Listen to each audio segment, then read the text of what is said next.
relax your knee, heel down. Excellent. That was even better, right? Yeah. Do you guys need a little break? Okay. Okay, so let's do that again. Love this, Abby. Seriously, truly, I'm very impressed. Keep your fingers closed. Well, it shows, but see how much nicer it is? Yeah. Our efforts pay off. We can't bitch about it when we don't put in the effort. Drop your heel. Good. Add in a circle. Remember, use your belly. Hands closer together. Yep, fingers are tight. Good. Love it. Oh, I'm so happy right now.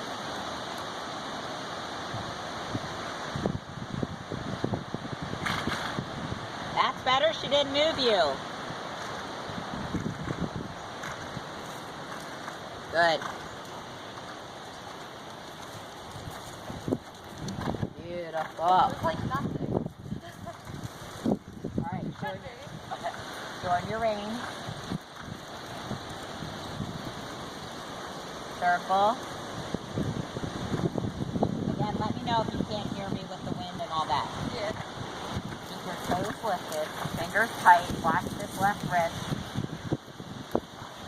You're going to stay on the circle. Watch that you don't raise your chin. Yeah, there you go. Tight belly, that's your center. Watch that you don't start to get here. We're here. And then you're going to sit and you're going to canter. And you're going to stay on the circle. And you're going to have the same idea about your position. Toes up, belly in the center, core tight. Be patient. Look where you're going. Lift that belly up. I'm over here. Don't you dare run me over. Stay close to the saddle. Keep your hands close together. Now use your belly and lift your boots. Elbows in. Keep a feel over mouth. That's all right. Watch your balance. Where are your hands? Where's the rest of your body? That's fine. Sit back. Heel down. You're going to trot. Use your thigh. Use your thigh. Use your thigh. Hard. Squeeze your thighs. Yeah. There. Give her a pat. So, tell me, in your words, what happens from trot to canter with your body. I shouldn't change my body at all. No, I don't want to hear I shouldn't. What actually happens? Tell me what you feel happens. And tell me what you're doing right now. Well, I'm not. At all. But no, I want you to tell me. I want to hear you actually go through body parts and tell me what's going on. Like when I go from trot to canter. And what you're doing and what you were just doing, and as a result, she's walking fast. I was falling apart. But tell me what that is. I was forward, full range out. It's like I just let her fall down and I didn't brought my leg back. Okay. She felt like a hunchback. Yes. That's bad. Yes. What about your leg? My leg went back. No, going forward. So you do this. Yeah. Thank you. and then you freeze and you stay here. Notice how much slower she's walking now than she was? Yeah. Because you're no longer driving her forward. You're sitting up and back. So that's why you stay so hyper-focused at the walk and trot. Then when you pick up the canter, it's so important to carry that position with you and to not canter for so long that you can't maintain it. Canter correctly. Correct. It's quality, not quantity. And then you go back and you start over. And, I mean, she's come back, right? She's Yeah. not carrying on. But she is a direct reflection of what you're doing. So if she's going really fast, take a step back and think, what am I doing to create that? So a lot of that, Abby, with your balance at the canter is your core. Because you collapse your middle. And you just think, your middle connects your whole body, right? Yeah. So if we have a weak middle, we're going to have a weak leg and a weak upper body. So if we're strong here and hold ourselves up, then we can have a secure base and an independent upper body. Good. Hey, we cantered. I know. And so we're going to kind of start again. Nice walk, then a trot, focusing on the details. Because the gait doesn't matter if the details are in place. So focus on the details. And I'm going to ask you, I want you to think about all your parts. Because I can't be here, right? So you have to be able to start to label and describe and feel and connect to what's happening so you can change it. That's why I asked. I didn't want to hear I should have. I wanted to hear what actually happened. So you can start to fix it yourself. Sure, a lesson every day would be nice, but that's not reality, right? Good. Good. Again, drop that heel. Lift those toes.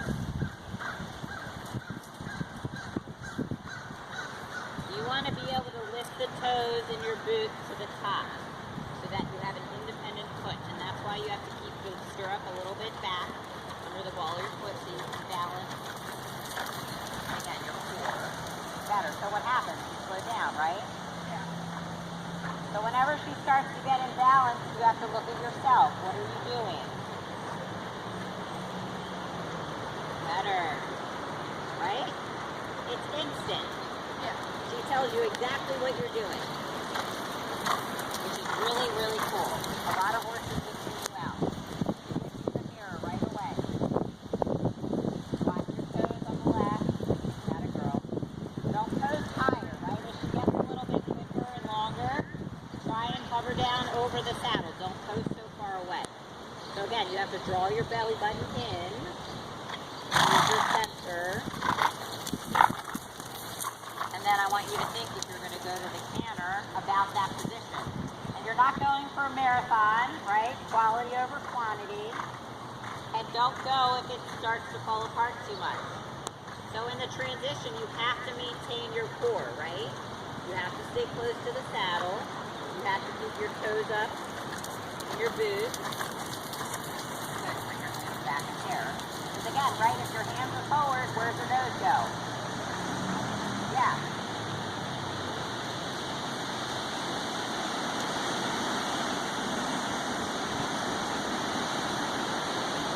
Not good whenever I feel. Yeah, and if your circles somehow look small and small. Follow the same track.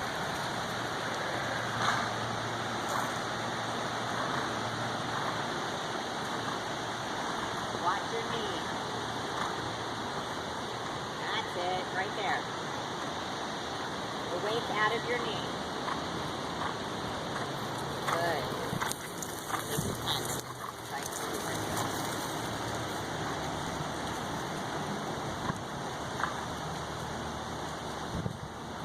I'm letting you go. Yes. Little inside leg. Good. Now stay tall. Bring your hands closer together during your range breath. Tight belly. Tight, tight, tight. Good.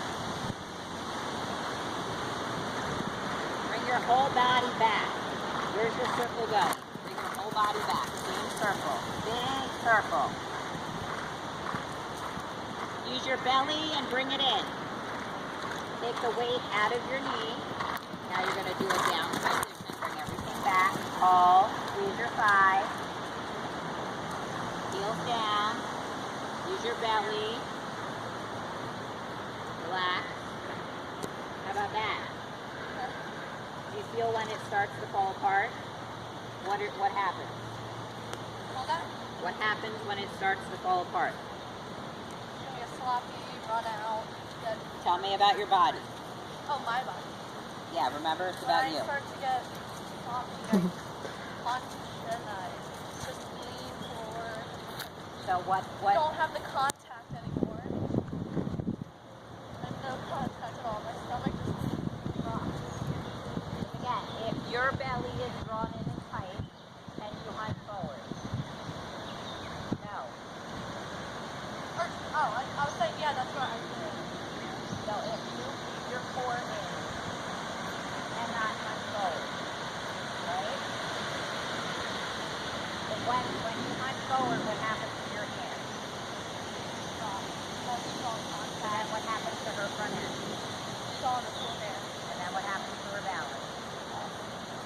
Really?